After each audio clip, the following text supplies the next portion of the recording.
जय श्री कृष्णा। राधे राधे सभी भक्तों को हमारे YouTube चैनल कृष्ण प्रेम रस धारा में आप सब भक्तों का बहुत बहुत स्वागत है। तो चलिए आज हम बात करते हैं कि हमारे जीवन में ठाकुर सेवा होनी चाहिए, ये हमारे जीवन का एक उद्देश्य होना चाहिए। तो देखिए, जब कोई भी व्यक्ति माँ के गर्भ में होता है तो वो भगवान को बहुत याद करता है और वो हमेशा यही कहता है कि हे प्रभु, आप मुझे यहाँ से निकालिए तो मैं आपका भजन करूँगा। लेकिन जैसे ही संसार उसे स्पर्श करता है, जैसे ही वो संसार में आता है, तो उसे वो सारे वादे सारी बातें वो भूल जाती हैं।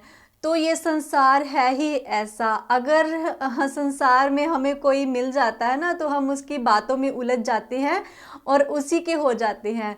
तो ये हमें बिल्कुल नहीं करना है। हमें अपने जीवन का उद्देश्य बिल्कुल नहीं भूलना है। हमारे जीवन का उद्देश्य जो है भगवान को प्रसन्न करना, भगवान को पाना, और हमारे जीवन में एक भगवान की सेवा जरूर होनी चाहिए। पूरे जैसे हम दिनचर्या अपने काम करते हैं, कोई भी काम करते हैं ना, तो पूरे दिन में क्या क्या काम करते हैं हम। एक तो मैंने बहुत बार ये कहा है कि हम कोई भी काम करते करते भगवान का नाम जरूर लें, भगवान का नाम जपते जाएं और काम करते जाएं। कहते हैं ना, नाम जपते चलो, काम करते चलो, हर समय कृष्ण का ध्यान करते चलो। नाम जपते चलो, काम करते चलो, हर समय कृष्ण का ध्यान करते चलो। तो जब से ठाकुर जी मेरे जीवन में आए हैं ना, मेरा तो जीवन ही बदल गया है। पूरा जीवन मेरे ठाकुर जी ने मतलब ऐसा कर दिया है कि मुझे ऐसा लगता है कि वो जो चाहते हैं ना वो करवा लेते हैं। मतलब कि ये वो हर इंसान को वो खुद चुनते हैं कि कौन उनकी सेवा करे। लेकिन सेवा करने वाले के मन में कभी किसी बात का घमंड नहीं आना चाहिए। ये ज़रूर होना चाहिए उसे, मतलब ये नहीं लगना चाहिए कि मैं बहुत भक्त हूँ और दूसरा हमसे कम है। ये तो बिल्कुल ही नहीं लगना चाहिए। यही तो होता है ना कि फिर हमारी वही सेवा जो धीमे धीमे कम होने लगती है। तो हमें अपने ठाकुर पे पूरा विश्वास रखना चाहिए। हमें अपने ठाकुर की जो है ना दिल से सेवा करनी चाहिए। कि देखिए, जैसे अगर कुछ लोग होते हैं कि हाँ हम ठाकुर जी नहीं रख सकते। ठाकुर जी आप क्या रखोगे? ठाकुर जी ने तो आपको रखा हुआ है। हमारे कृष्ण कन्हैया जी ने हमें रखा हुआ है। मैं तो ये कहती हूँ कि मैंने उनको नहीं रखा, उन्होंने मुझे अपनी शरणागति दी है। तो वो बिल्कुल मेरे सामने मतलब बैठे हैं, तो मैं उन्हीं के मंदिर में बैठ के ही मैं ये वीडियो बनाती हूँ, ताकि मैं कुछ गलत ना बोलूँ, और जो बोलूँ उनको साक्षी रख के बोलूँ, उनके सामने बोलूँ। तो मतलब मैं बीच बीच में कभी उनकी तरफ देखती हूँ, वो तो मेरी तरफ देख ही रहे हैं कि मैं क्या बोल रही हूँ, मैं क्या कर रही हूँ। लेकिन ये होता है कि अगर उनके सामने बैठ के कोई बात की जाए ना, तो हम कुछ गलत नहीं कहेंगे, इतना मुझे विश्वास है। तो कई बार होता है ना कि ठाकुर सेवा कुछ लोग बोलते हैं कि हम नहीं कर सकते, हम ये करते हैं, हमारे घर में ये होता है, वो होता है, हमारे घर में प्याज खाया जाता है, हमारे घर में एग खाए जाते हैं, मतलब ऐसा कुछ होता है, तो हम ठाकुर सेवा नहीं कर सकते। ये तो सब बहाने हैं।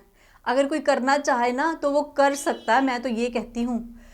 देखिए, घर में तो कोई ना कोई ऐसा व्यक्ति होता है जो खाता। मुझे मतलब अपने ठाकुर की सेवा क्यों छोड़नी है? मुझे अपना कर्म करना है, उनको अपना कर्म करना है। तो अगर वो भी ठाकुर जी का प्रसाद खाएंगे ना, तो विश्वास है मुझे कि धीरे धीरे वो सब भी छूट जाएगा उनसे। तो मैं किसी को मना नहीं करती, कोई कुछ भी खाए, जहाँ कोई मुझे भी मना नहीं करता। सभी बहुत अच्छे हैं, और ये सब ठाकुर जी की कृपा से ही हुआ है कि सभी मतलब मेरे संपर्क में जो है मेरी फैमिली मेम्बर सभी बहुत अच्छे हैं। तो ठाकुर की कृपा होती है ना, तभी हमें ठाकुर सेवा मिलती है। तो हम अपने आप को धन्य माने जब हमें ठाकुर सेवा मिलती है। तो जैसे देखिए, हम अपनी दिनचर्या शुरू करते हैं, धो के फ्री होकर सबसे पहले क्या कीजिए, अपने ठाकुर जी के पास जाइए, या फिर जिन्हें भी आप पूजते हैं उनके चरणों को स्पर्श कीजिए। उन्हीं के चरणों से आप दिन की शुरुआत कीजिए। तो दिन की शुरुआत जब आप उनके चरणों से करते हैं, उन्हें स्मरण करने से करते हैं, और उनका ध्यान, मतलब ध्यान ये नहीं कि आप ध्यान मुद्रा में बैठ जाओ, वो तो जिसको बैठना है वो बैठे। तो इसके तो बहुत सारे मार्ग हैं कि हमें ठाकुर जी के पास कैसे जाना है, उनके सन्मुख कैसे होना है। अपने मन में शुद्ध भाव रख के हम ठाकुर जी के सामने जाएं, तो जो भी हमने पूरे दिन में अच्छा बुरा करते हैं ना, तो सब हम अपने ठाकुर जी को सुना दे, उन्हें निवेदन कर दे। तो ये कहे, अगर मान लो कि हमसे कुछ गलत बात किसी को कही जाती है, जब कुछ गलती हो जाती है, तो हम उन्हें ये कहे कि ठाकुर जी, अगर मान लो कि मैंने आज कुछ गलत कहा है, तो कल मैं ऐसा कुछ ना करूं, मेरे में इतनी शक्ति दीजिए कि सहने की शक्ति भी दीजिए। कोई मुझे कुछ कह भी देता ना, तो मुझ में वो शक्ति प्रदान कीजिए। तो ठाकुर जी तो है ही कृपालु, है ही दयालु। तो मैं आपको अपनी बात बताऊं पहले कि मैं एक वृंदावन गई जब फर्स्ट टाइम, तो मैं ना मंदिर में गई, इस्कॉन मंदिर में। तो मैं ना ऐसे, मुझे पता नहीं था कि ऐसे सीढ़ियों ऊपर चढ़ के तो वहाँ पे क्या है, तो मैं भी, सभी लोग जा रहे थे तो मैं भी सीढ़ियाँ चढ़ती चढ़ती ऊपर चली गई। वहाँ मुझे ये नहीं पता था कि वहाँ पे वो माला का जाप कराएंगे। तो मैं चली गई ऊपर, तो वो उन्होंने ना ऐसे फूल से बने थे सारे, मतलब पूरे मंदिर के ऐसे वो परिक्रमा सी थी, और उसमें क्या था, कमल के फूल बने थे, उन पे हमें चल चल के जाना था। और जिस कमल के फूल पे एक बार हम पाँव रखते, फिर एक बार नाम हरि नाम करना था और फिर आगे जाना था। तो उन्होंने हमें दिया महामंत्र। तो अभी तक मैंने दीक्षा नहीं ली हुई, क्योंकि जो दीक्षा लेता है ना वो बड़े भाग्यशाली होते हैं जिन्हें दीक्षा मिल जाती है। मैं तो अभी कुछ मेरे में अभी बहुत सारी कमियां, इसलिए शायद प्रभु ने अभी तक मुझे दीक्षा नहीं दिलवाई। मैं किसी के शिष्य बनने के योग्य नहीं हूँ, इसलिए शायद अभी तक प्रभु ने तो, लेकिन मुझे इसमें भी बहुत आनंद आ रहा है, क्योंकि धीरे धीरे मैं चाहती हूँ कि मेरा मन शुद्ध हो। तो शुद्ध होके ही मैं अपने गुरु के चरणों में जाऊं, ताकि मेरे मन में किसी तरह की कोई ऐसी मेरे में कोई गलत भावना ना रहे। तो प्रभु बहुत अच्छा करती है, जब उनको देना होगा गुरु मंत्र वो दे देंगे, वो दिलवा देंगे। मुझे विश्वास है अपने ठाकुर जी पे। लेकिन जब से मैंने ये तुलसी कंठी धारण की हुई है ना, तब से मेरा मन जो है ना बहुत प्रसन्न रहने लगा है। तो मैं बता रही थी आपको कि मैं इस्कॉन मंदिर में गई, तो वहाँ पे उन्होंने मुझे कहा कि आप ना एक फूल पे जब अपने पाँव रखोगे, तो मेरे हाथ में एक वो मंत्र पकड़ा दिया, तो इसको बोलना, ये बोल के फिर आगे चलना, ये 16 अक्षर का एक मंत्र है, इसको बोल के फिर आगे चलना। तो हमने ना पूरे ऐसे चलते चलते 108 बार वो कर लिए। तो उन्होंने मुझे कहा कि अब ना आप तुलसी माला पे ये मंत्र रोज 2 माला किया करो। तो मैं बताऊं, मुझे सच में इतनी प्रसन्नता हुई ना उस बात के लिए कि मुझे ये मंत्र करने को मिल गया है। तो अभी तक मैंने दीक्षा नहीं ली, तो पता नहीं, मैं फर्स्ट टाइम गई थी, मेरे मन में बहुत था, मुझे माला करनी नहीं आती थी, तो मैंने कभी की नहीं थी माला। लेकिन फिर मैंने उनको पूछा, मुझे माला तो करनी नहीं आती, मुझे आप बता दो माला कैसे करनी है। तो फिर उन्होंने मुझे बताया कि हाँ माला ऐसे करनी है। मैंने कहा ऐसे कैसे? फिर मैंने कहा अगर मेरी माला ख़त्म हो गई तो फिर मैं कैसे करूँ? तो फिर उन्होंने मुझे बताया कि ऐसे उल्टा के इसको थोड़ा, मतलब जैसे भी अगर आप को सीखना है माला कैसे करनी है तो मुझे बताना, फिर मैं नेक्स्ट वीडियो में आपको बताऊंगी। अगर नहीं सीखनी तो अगर सीखनी है तो कमेंट करके बता देना, अगर नहीं सीखना तो फिर मत बताना ठीक है। तो उस दिन से मेरी माला शुरू हो गई। तो ठाकुर जी मतलब मेरे जीवन में आ गए। जिस दिन ठाकुर जी मेरे जीवन में आए ना, मेरे जीवन का शुभारंभ उसी दिन शुरू हो गया था। तो मैं मतलब अपने ठाकुर जी के सामने आके बड़ी भावुक हो जाती हूँ, बहुत भावुक हो जाती हूँ, उनसे सारी बातें करती हूँ। कोई भी मुझसे कुछ कहता ना, सारी बातें इनको पता होती, किसी को पता हो या ना हो, सारी बातें मेरे प्रभु को पता होती है मेरी, क्योंकि मैं इन्हीं से अपनी सारी बातें शेयर करती हूँ। तो हम कह रहे थे कि सेवा ठाकुर जी की कैसे करनी चाहिए। देखिए ठाकुर जी सो रहे हैं, ठीक है, सर्दियों के दिन है, ठाकुर जी सो रहे हैं, तो ठाकुर जी का बिस्तर लगा है, ठाकुर जी रजाई ओढ़ के सो रहे हैं, तो उन्हें कैसे उठाना है? एकदम से नहीं रजाई उठाओ। आप कैसे उठते हो? आपको आपकी मम्मा कैसे उठाते हैं? जब आप सुबह कैसे उठते हो? धीरे धीरे उठते हो। हाँ, अगर आपको बोला उठ जाओ तो फिर आप धीरे धीरे धीरे धीरे से थोड़ा सा सुस्ता लेते हो, थोड़ा उठते हो। तो क्या करते हो कि धीरे धीरे रजाई को खिसकाते हो। ऐसे ही आप ठाकुर जी को पहले दुलारो, प्रेम से उनको पुकारो और उन्हें राधे राधे बोल के उठाओ, राधे राधे, और एक क्लैप करके, जैसे राधे राधे, राधे राधे उठ जाओ, राधे राधे, जो भी आपने उनका नाम रखा है। मैंने तो कनुआ, कन्हैया, लाला बाबू ऐसे नाम रखे, तो मैं उनको बोलती हूँ राधे राधे, लाला बाबू उठ जाओ, राधे राधे उठ जाओ। तो ऐसे बोल के ना मैं उनको उठाती हूँ।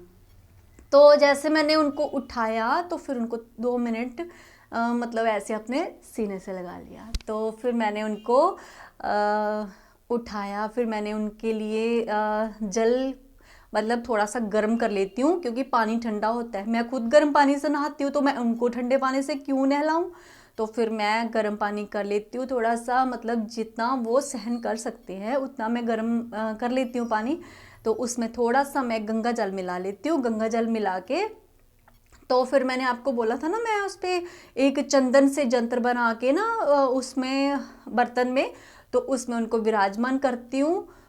तो एक तुलसी कंटिया ना उनके पास रख देती हूँ, उनके चरणों में रख देती हूँ। जब मैं जल सबसे पहले उनको आचमन करवाती हूँ, आचमन करवा के फिर उनको मतलब उनके चरणों में जल छोड़ती हूँ। क्योंकि सबसे पहले हम यहाँ पे जल नहीं छोड़ेंगे, क्योंकि जहाँ पे अगर हमने जल छोड़ा ना तो ऐसे थोड़ी ठंड लग सकती है ठाकुर जी को, जैसे हमें ठंड लगती है ना, तो उनको भी ठंड लग सकती है। तो इसलिए सबसे पहले मैं उनके चरणों में जल छोड़ती हूँ। फिर मैं धीरे धीरे से उनके मुंह को साफ करती हूँ, फिर ऐसे मतलब धीरे धीरे से जैसे नहाते हैं ना वैसे नहलाती हूँ। फिर उनको क्या करना है, अंदर जैसे सर्दी है तो इनर पहना लेती हूँ, अंदर इनर पहना के ऊपर उनको मैं उनकी ड्रेस पहनाती हूँ। फिर ज़्यादा सर्दी है तो उनको हुड भी पहना देती हूँ, उनके पास हुड भी है तो ऐसे टोपी भी पहन लेते हैं, हुड पहन लेते हैं। तो अगर थोड़ी कम है तो फिर उनको शॉल उड़ा देते हैं। अगर नहीं है सर्दी तो फिर नॉर्मली वो रहते हैं ना, उसी हिसाब से कपड़े पहनते हैं वो। जैसे थोड़ी ठंड है तो वेलवेट के पहन लिए, अगर ज़्यादा तो वुलन के पहन लिए। ऐसे कपड़े पहन के फिर उनको बिठा देती हूँ, उनको पूरा श्रृंगार करके उनको बिठा देती हूँ। तो फिर उनको लगी होती है भूख, तो फिर उनके लिए दूध गर्म करके लाती हूँ। मतलब पहले दूध गर्म कर लेती हूँ, फिर उसको थोड़ा सा कोसा करके उनको पिलाते हैं दूध। तो दूध पीने के बाद फिर मैं उनको बोलती हूँ अभी आप बैठो और अभी मुझे थोड़ा सा काम करना है। मैं तब तक ब्रेकफास्ट रेडी कर लेती हूँ। ब्रेकफास्ट रेडी करके तो फिर मैं उनको ब्रेकफास्ट का भोग लगाती हूँ। ठाकुर जी को जो भोग लगता है ना, मैं वही प्रसाद खाती हूँ, वो खाना नहीं होता, वो प्रसाद होता है, मैं वो प्रसाद ही खाती हूँ। तो प्रसाद तो कहते हैं ना किसी का जूठा खाओ तो प्रेम बढ़ता है, तो इसलिए मैं ठाकुर जी का जूठा खाती हूँ। तो आप खुद सोचिए कि जूठा खाने से अगर प्रेम बढ़ता है तो मैं अपने ठाकुर जी के साथ ही प्रेम अपना बढ़ाना चाहती हूँ। तो फिर हम क्या करते हैं कि जब फिर मैं चली जाती हूँ तो फिर मैं उनको बोलती हूँ, मैं कहीं भी जाती हूँ ना, जब जैसे मैं मान लो कि मैं स्कूल गई तो मैं उनको बोल देती हूँ कि अच्छा अभी आप बैठो, तो मैं जा रही हूँ स्कूल। तो मैं जब आऊँगी तो उनको पूछ लेती हूँ बताओ आज आपने दोपहर में क्या खाना है, तो फिर थोड़ा सा मुझे आइडिया हो जाता है कि वो ये खाएंगे। तो फिर मैं उसी हिसाब से वो उनको भोग लगा देती हूँ। तो हमने अभी सुबह की चर्चा की है कि सुबह हम कैसे उनको भोग प्रसाद लगाते हैं। उसके बाद आ गई दोपहर की बारी, तो दोपहर में मैं क्या करती हूँ, 12:30 से 1 बजे तक मैं उनको भोग प्रसाद लगा देती हूँ। उनको जो खाना होता है ना, मैं किचन में जब जाती हूँ तो वो खुद ही मुझसे वो चीज़ बनवा लेते हैं। वैसे दोपहर में कुछ ना मैं उनको हल्का ही देती हूँ, कभी फ्रूट्स का भोग लगा देती हूँ, तो कभी अगर नहीं तो वो मतलब सूजी की खीर बहुत खाते हैं, या फिर खीर बहुत पसंद है उन्हें, तो मैं खीर वगैरह बना लेती हूँ, तो मैं वो भोग लगा लेती हूँ। उसके बाद मैं उनको रेस्ट करने के लिए 4 बजे तक रहने देती हूँ। तो फिर उनका पर्दा बंद कर दिया जाता है और 4 बजे तक वो रेस्ट करते हैं। तो उस समय में मैं मतलब बाकी कुछ काम करना होता है तो मैं कर लेती हूँ। फिर 4 बजे उनको उठा के जैसे सब चाय पीते हैं ना, तो फिर मैं उनको दूध वगैरह दे देती हूँ, तो वो दूध पी लेते हैं। क्योंकि चाय चाय में ना क्या होता है, कैफीन होता है, तो मैं कैफीन वाला भोग उनको नहीं लगाती हूँ। क्योंकि जो मेरे प्रभु नहीं खाते ना वो मैं भी नहीं खाती हूँ। तो मेरे प्रभु चाय नहीं पीते हैं तो मैं भी चाय नहीं पीती हूँ। वो प्याज नहीं खाते हैं, लहसुन नहीं खाते, तो मैं भी पहले मैं खाती थी लेकिन अब मैं नहीं खाती हूँ वो, क्योंकि उनकी कृपा से कुछ ऐसा है कि उन्होंने सब कर दिया। जो जो चीज़ें मैं कभी छोड़ नहीं सकती थी ना, उन्होंने वो सब चीज़ें खुद ब खुद छुड़वा दी। तो मैं बहुत प्रसन्न हूँ कि वो खुद छूट गई, जिन्हें मैं कभी छोड़ ही नहीं सकती थी वो खुद छूट गई। वो मेरे प्रभु की कृपा है, मेरे ठाकुर की कृपा है, उनके सिवा और कोई ऐसा कर ही नहीं सकता था। तो मेरे ठाकुर जी फिर शाम का समय जब शुरू हो जाता ना, तो दिन में देखिए तो वो रेस्ट कर ली उन्होंने, शाम को फिर उनका भोग प्रसाद लग गया, आरती कर लेते हैं 6 साढ़े 6 बजे तक। तो हरि नाम संकीर्तन हो जाता है, तो है ना, घर में थोड़ा सा सत्संग हो जाता है, तो फिर उनकी आरती वगैरह कर ली जाती है। आरती करके फिर उनके रात की भोग की तैयारी की जाती है। तो रात को उन्हें क्या खाना है, तो वो उनसे पूछ लिया जाता है, प्रभु जी बताइए आपने क्या खाना है, जो उनको पसंद है। मतलब अगर उन्होंने चपाती खानी है, सब्जी खानी है, चावल खाने हैं, दाल खानी है, या दाल रोटी खानी है, कुछ भी खाना उन्होंने, या फिर ना कभी कभी वो क्या करते हैं, मेरे ठाकुर को ना जलेबियाँ बहुत पसंद है, वो जलेबियों का भोग बहुत बार लगाते हैं, क्योंकि किसी ना किसी कारण से ना वो जलेबियाँ आ जाती हैं, तो जलेबियों का भोग भी उन्हें बहुत पसंद है। तो कई बार होता है वो जलेबियाँ भी खा लेते हैं रात को, और फिर आ गई उनकी रेस्ट करने की बारी, सोने की बारी। तो फिर रात को क्या है ना कि 8:30, जैसे सर्दियाँ आ गई ना, तो 8 साढ़े 8 के बीच उनको सुला भी देती हूँ मैं। तो 8:30 बजे क्या करती हूँ, फिर उनका बेड लग जाता है। बेड लग के फिर उनको मैंने वो उनके सारे कपड़े जो भी उन्होंने सुबह पहने होते हैं वो चेंज कर देती हूँ, और नाइट सूट पहना देती हूँ। नाइट सूट पहना के उनको सुला देती हूँ। तो धीरे धीरे उनको जैसे सुलाते हैं, तो उनके जैसे ना मैं साइड देके ज़्यादातर सुलाती हूँ उन्हें। तो फिर साइड पे बहुत सारे पिलो रख देती हूँ, ऐसे आसपास पिलो रख देती हूँ, ऊपर से उनको रजाई उड़ा के और सुला देती हूँ मैं। तो वैसे तो सुला देती हूँ, लेकिन ना जब मुझे रात को कई बार मेरी आँख खुल जाती है ना, तो मैं उनके मंदिर की तरफ आती हूँ। तो मैं ना बस ये देखने आती हूँ कि वो सो रहे हैं।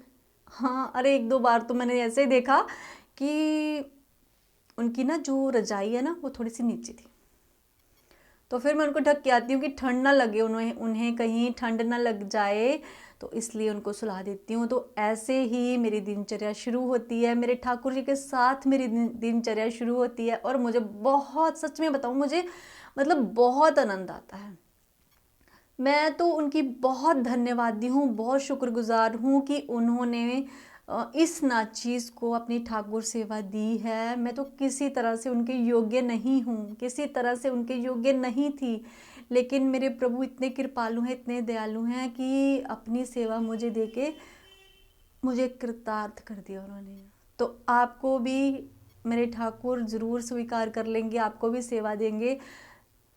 सेवा एक तो जरूर, आप अगर पूरा दिन भोग नहीं लगा सकते अपने ठाकुर को ना, तो एक पुष्प भी निवेदन कर देंगे ना, लेकिन आपकी नित्य की सेवा होनी चाहिए, वो रोज की सेवा होनी चाहिए आपकी, कि अपने ठाकुर को कुछ निवेदन जरूर करना है आपने। बस ये इतना सा आप बना लीजिए, चाहे एक फूल दे दीजिए, एक तुलसी का पत्र दे दीजिए, लेकिन पूरे भाव से दीजिए।